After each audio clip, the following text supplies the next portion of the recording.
ليه تشات جي بي تي ساعات مش بينفذ الأوامر اللي بتديها له في البرومبت؟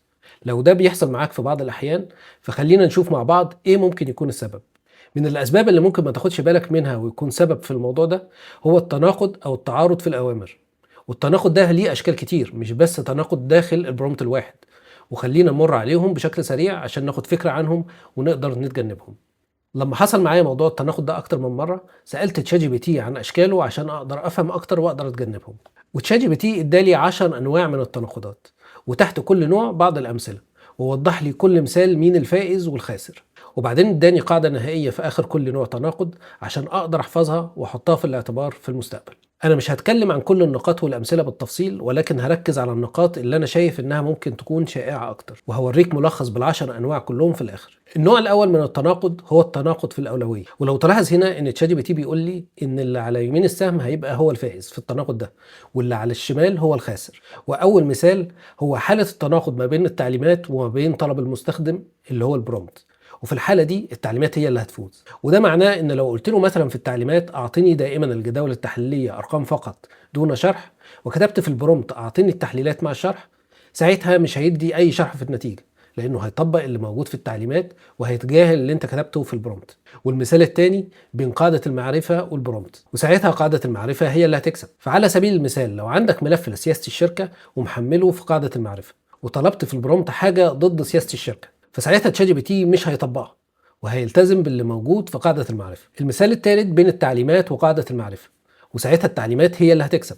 وممكن نلخص الثلاث أمثلة دول في إن التعليمات أعلى في الأولوية من المعرفة والبرومبت، والمعرفة أعلى في الأولوية من البرومبت، ودي تعتبر القاعدة الأولى، إن الأولوية الأعلى هي دائما الفائزة. النوع الثاني من التناقض هو تناقض منطقي صريح، والمثال الأول فيه إن لا تفعل دائما تفوز على افعل لو تناقضوا مع بعض. فعلى سبيل المثال لو طلبت في نفس البرومبت نتائج بدون شرح ونتائج بشرح، ساعتها النتائج اللي بدون شرح هي اللي هتكسب. او مثلا لو طلبت في نفس البرومبت تقرير بدون جداول وبعدين طلبت جداول، ساعتها بدون جداول هي اللي هتفوز. وبالتالي القاعده الثانيه هنا هي ان المنع يفوز دائما.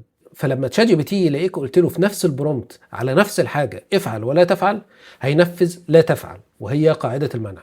النوع الثالث من التناقض هو تناقض العدد، والقاعده فيه ان اضيق قيد هو اللي بيتنفذ. بمعنى ان انت لو طلبت في نفس البرومبت جدول واحد وبعدين طلبت 5 جداول، ساعتها هينفذ الجدول الواحد لان هو الاضيق او هو الاقل. والتناقض الرابع هو تناقض النطاق، فلو نطاق محدد مقابل نطاق اوسع، ساعتها النطاق المحدد هو اللي هيكسب.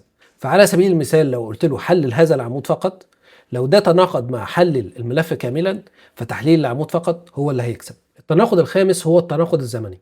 فعلى سبيل المثال لو قلت لتشات جي بي تي في اول البرومبت اعطيني التحليلات باللغه العربيه، وفي اخر البرومبت قلت له اعطيني التحليلات باللغه الانجليزيه، فساعتها هينفذ التحليلات باللغه الانجليزيه لانه هيعتبرها هي الاحدث. وبالتالي حتى في جزء التعليمات نفسها اللي موجوده في اعدادات الكاستم جي بي تي، لو كتبت له في الاول امر معين متناقض مع امر تاني في اخر التعليمات، هينفذ الامر اللي في الاخر.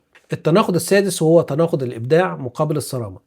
فلو ضفت تمبلت في قاعدة المعرفة مثلا وطلبت منه يديك نتيجة من عنده، هيلتزم بالتمبلت. والقاعدة هنا ان الهيكل يفوز دائما. ودول كده بعض انواع التناقضات، وباقي التناقضات هعرضهم قدامك على الشاشة، ولو عايز تقراهم وقف الفيديو واقراهم. الميزة الأساسية لما يبقى عندك خلفية عن انواع التناقضات دي هي ان ده هيخلي طريقة تفكيرك تختلف لما تدي تشات جي بي تي امر وما ينفذوش، لان ساعتها ممكن يجي في بالك على طول ان ممكن تكون اديته امر متناقض يا اما مع امر تاني موجود في نفس البرومبت، او مع امر موجود في التعليمات، او مع حاجه انت ضايفها في قاعده المعرفه. ومش بالضروره وقتها ان يكون عدم تنفيذ تعليماتك هو نتيجه لقله كفاءه تشات جي بي تي. ولو عايز قائمه بالخطوات اللي ممكن تمشي عليها عشان تحلل ملفات الاكسل على تشات جي بي تي، هتلاقيها في الرابط اللي موجود في الوصف وفي اول تعليق. ما تنساش تشترك في القناه عشان تشوف باقي الفيديوهات. سلام.